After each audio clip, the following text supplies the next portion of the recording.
दोस्तों, daily news India 1.0 में आपका बहुत बहुत स्वागत है। भारत चाहता है कि उसको यूनाइटेड नेशन सिक्योरिटी काउंसिल का परमानेंट सदस्य बनाया जाए। अभी तक 5 सदस्य हैं। अमेरिका है, ब्रिटेन है, फ्रांस भी है, चीन है और रूस है। समय समय पर बातचीत उठती भी रही कि भारत को भी एक परमानेंट मेंबर होना चाहिए। कभी अमेरिका अपोज करता आया, कभी चीन अपोज करता आया और ये एक प्रथा चलती आई। बहुत सारे देश चाहते हैं कि यूनाइटेड नेशन सिक्योरिटी काउंसिल का एक्सपेंशन हो, यूएनओ का रीस्ट्रक्चरिंग हो, लेकिन सुनेगा कौन? कोई नहीं।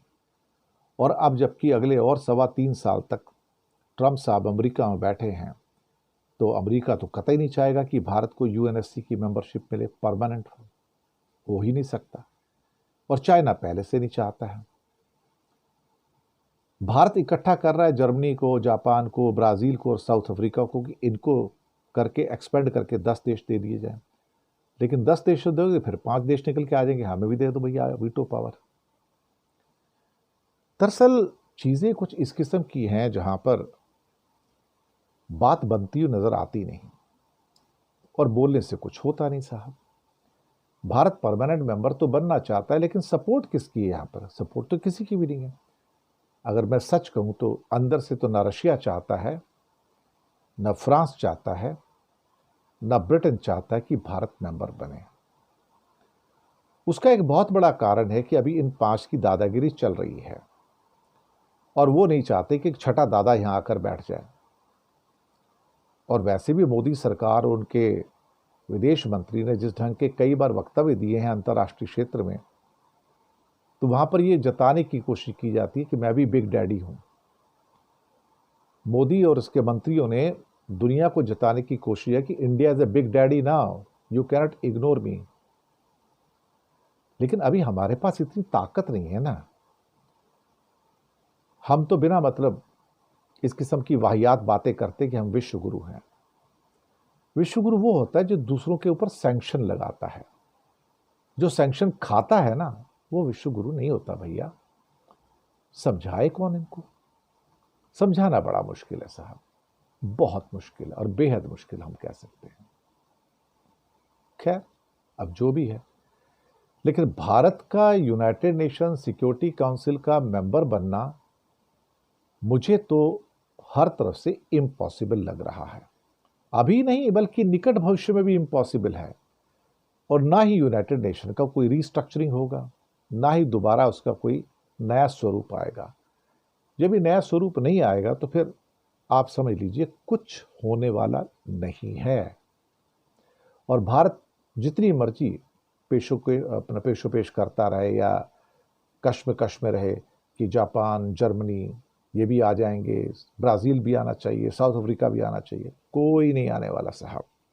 और कोई इंडिया को सपोर्ट नहीं करेगा। और चाइना और अमेरिका तो वैसे ही इंडिया के धुर विरोधी हैं। तो हम जितनी मर्जी डींगे हाँक ले विश्व गुरु बनने की, हमें कोई पूछने वाला नहीं है साहब। विश्व गुरु इस दुनिया में 2 ही हैं साहब, तीसरे की जगह नहीं है साहब। वहां पे एक चीन है और एक अमेरिका है, दैट्स ऑल। इस दुनिया में तीसरे विश्व गुरु का कोई स्थान नहीं है, तीसरी वर्ल्ड पावर का भी कोई स्थान नहीं है। हालांकि पहले अमेरिका कहता था कि एक की ही जगह है दुनिया में बादशाह बनने की, लेकिन अब चाइना इतना बड़ा हो गया $20 ट्रिलियन पे, तो अमेरिका को झक मार के उसको भी गुरु मानना पड़ेगा कि भाई 2 गुरु हैं इस टाइम। लेकिन इसके बाद तीसरे हीरो की कोई यहां पर जरूरत नहीं है। अमेरिका में एक दस्तावेज लीक हुआ है और इन दस्तावेजों से 800 पेजेस का है।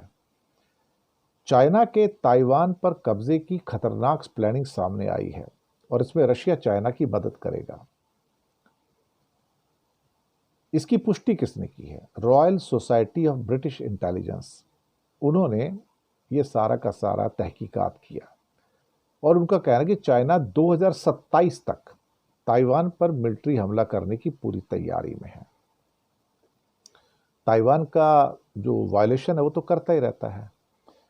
और ब्लैक मून नाम का कोई ग्रुप है, ब्लैक मून, उनके पास ये दस्तावेज आ गए और लीक हो गए और उन्होंने बताया कि चाइना का खतरनाक प्लान क्या है।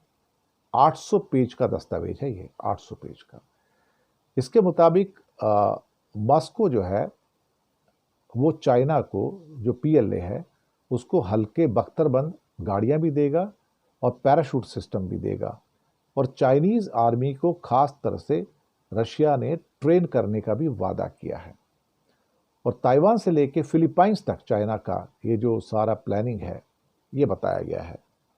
वही नहीं बल्कि कई और जगह पे भी चाइना आक्रमण कर सकता है। और शी जिनपिंग ने कहा इस रिपोर्ट के मुताबिक कि 2027 तक तैयार रहना, हमें ताइवान पे कब्जा करना है। एक ताइवान के भी सिक्योरिटी ऑफिशियल ने वॉशिंगटन पोस्ट को बताया कि चाइना और रूस के बीच में जो मिलिट्री कोऑपरेशन है अब वो कहीं बड़ा है, कहीं मजबूत है।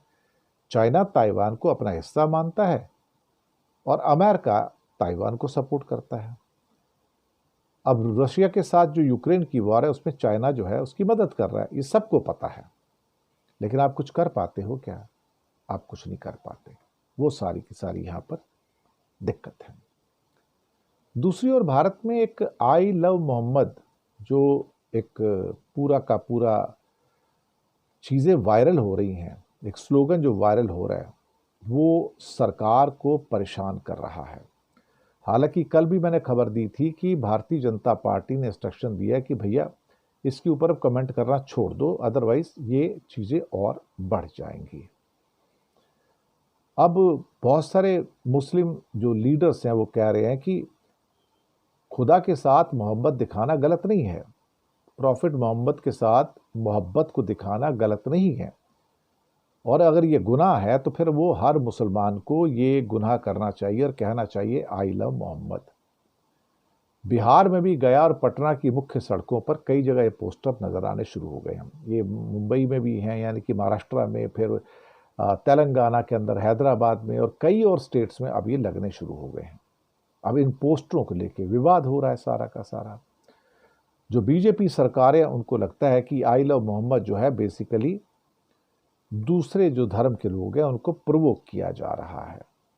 अब मुसीबत यह है कि अगर ये लगाए जा रहे हैं तो उसके ऊपर कोई एफआईआर तो दर्ज हो नहीं सकती, लेकिन सुनने में आया कि कई जगह पुलिस एफआईआर भी दर्ज कर रही है। और ये भी कहना कि मतलब अगर मुसलमान, कुछ लोग कहते हैं कि मोहम्मद साहब से मोहब्बत नहीं दिखाएगा तो मुसलमान ही नहीं है, ये इजहार मोहब्बत जुर्म है, तो देश के हर मुसलमान को ये जुर्म करने का अधिकार है और वो करना चाहिए उसको। हमारे देश में धर्म की आज़ादी है, मुस्लिम लोग कह रहे हैं, और मुसलमान भी मुहर्रम में ताज़िया लेके निकलते हैं और हिंदू अपना प्रोसेशन लेके निकलते हैं।